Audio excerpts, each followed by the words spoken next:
छुए द बदन की देखो न कटन की चादर बिछा देहनी।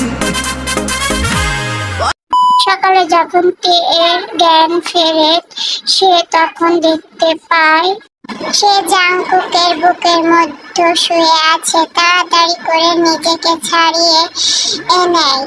জাংকুক তখনও ঘুমাচ্ছিল। তে এর হাত পা রাতের চাহিদা পূরণ হওয়ার পরেই খুলে দিয়েছে। তে বিছানা থেকে খুব কষ্ট করে উঠে সে আয়নার কাছে যায়। তে কি হাল করেছে সারা শরীরে এই নোংরা লোকটার নোংরামি চিত্র। এখানে সারা শরীর ব্যথা করছে। হঠাৎ পেছন থেকে শব্দ আসে। তে ঘাড় ঘুরাতে দেখতে পায় জাংকুক ঘুম থেকে উঠে গেছে। রাক্ষস লোক একটা, নোংরামি একটা লিমিট থাকে। দেখুন তো কি হাল করেছেন আমার সতীত্ব নষ্ট করে দিয়েছেন আপনি। আমার এখন এই মুখ আমি কাকে দেখাবো? আমাকে দেখালেই হবে জান পাখি। এই বলে জাংকুক তের কপালে চুমু দেয় এবং তার কানের কাছে এসে বলে, তিলটা কিন্তু অনেক সুন্দর জায়গায় তোমার। এই বলেই মুচকি হাসি দিয়ে ওয়াশরুমে চলে যায় সে। কিন্তু এইটা যে এখন শুধুমাত্র ভালোবাসার হাসি না, এটার পিছনে লুকিয়ে আছে তাকে ধোঁকা দেওয়ার ভয়ানক এক প্রতিশোধের গল্প।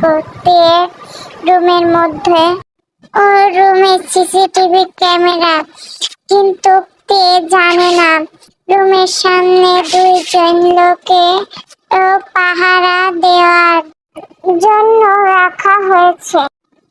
আজ সন্ধ্যায় জাংকুক ফিরে এসে তের কাছে যায়। তে ভয়ে পিছিয়ে বসে। ভয় পাচ্ছ কেন? আপনি একটা রাক্ষস। তুমি কি জান পাখি? আমি কি মানে? আমার মনটাকে যে একবারে খেয়ে ফেলেছ কাঁচা, তার বেলায় কিছু না। শুনুন, আমি আপনার বউ না, তাই আমি পালিয়েছি। আর এত মেয়ে থাকতে আমার পেছনে কেন লাগছেন? আপনার তো ভাত ফেললে কাকের অভাব হয় না। জানি কত মেয়ের জীবন নষ্ট করেছে। এই তো মেজাজটা গরম করে দিলে। বাসায় ঢুকতে না ঢুকতেই তোমার ফালতু কথা শুরু। জাংকুক এইসব বলে নিজেকে কন্ট্রোল করে নেয়। আমি অন্য একজনকে ভালোবাসি। তুমি কি চাও না জান পাখি তোমার প্রেমিক আর সুস্থ হয়ে বেঁচে থাকুক? তোমার তো একটা ছোট বোন ও আছে। তুমি তো আর বড় বোন হয়ে চাইবে না তোমার বোনের কিছু হোক, তাই না? দেখুন, আমাকে যাই করেন না কেন ওদের কিছু করবেন না। আমার ফ্যামিলির সবাইকে। তুমি জানো, তোমাকে আমি প্রথম দেখতেই ভালোবেসে ফেলেছিলাম। প্রথম তোমাকে আমি অফিসের সামনে দেখেছিলাম। আমি তখন মিটিং শেষ করে মাত্র গাড়ি নিয়ে বের হচ্ছিলাম। একবার না কয়েকবার তোমাকে আমি আমার অফিসের সামনে দিয়ে হেঁটে যেতে দেখেছি। চেয়েছিলাম তোমাকে নিজে থেকে গিয়ে প্রপোজ করতে। এত সুন্দর একটা সারপ্রাইজ দিব ভেবেছিলাম, যা তুমি কখনো হয়তো কল্পনাও করতে পারোনি। কিন্তু সেই দিনই আমার মেজাজ গরম হয়ে যায় যখন তোমাকে আমি তোমার বয়ফ্রেন্ডের সাথে হাত ধরে রাস্তায় হেঁটে হেঁটে গল্প করতে দেখি। শোনো, আমি না লাইফে কখনো কোনো কিছু করার জন্য কারোর থেকে পারমিশন নেই নাই, কিন্তু ভেবেছিলাম নিজ থেকে তোমাকে প্রপোজ করব। ভালোবাসার কথা জানাবো।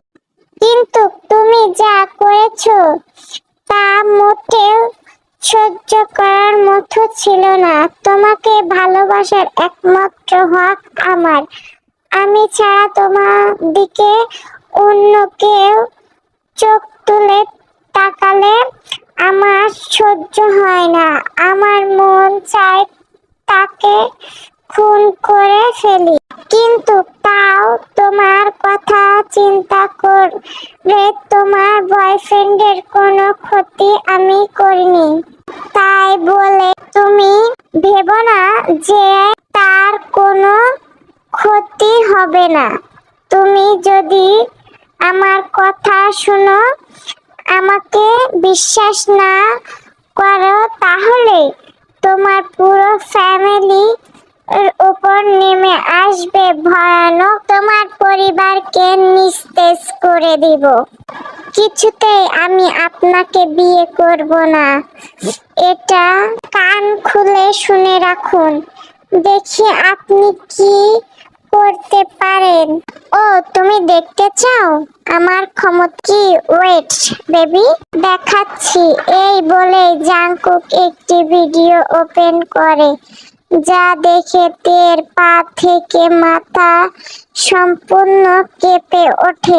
আপনি আমার বোনকে কিডন্যাপ করেছেন। প্লিজ ওর কোনো ক্ষতি করবেন না। ও ছোট মানুষ, কিছু বোঝে না এসব। ও না হয় ছোট, কিছু বুঝে না, কিন্তু তুমি তো বড়, তুমি তো সব বোঝো। তাহলে কেন বুঝদারের মতো কাজ করছো না জান পাখি? আপনাকে বিয়ে করলেই তো সব সমস্যার সমাধান হয়ে যাবে, তাই না? করব আমি আপনাকে বিয়ে। নিজের পরিবারের সম্মান বাঁচাতে আমি সব করতে রাজি। এমনিতেও আমার জন্য পরিবারের মাথা একেবারে নিচে নেমে গিয়েছে। তারা ভাবছে আমি অন্য একজনের সাথে পালিয়ে গিয়েছি, কিন্তু বাস্তবতা যে কতটা নিষ্ঠুর তা হয়তো বা তারা বুঝতে পারেনি। আপনি আমাকে আমার পরিবারের সামনে খারাপ বানিয়ে দিয়েছ। একদম চুপ থাকো। ভাই রে ভাই, তুই এত কথা বলিস কি করে?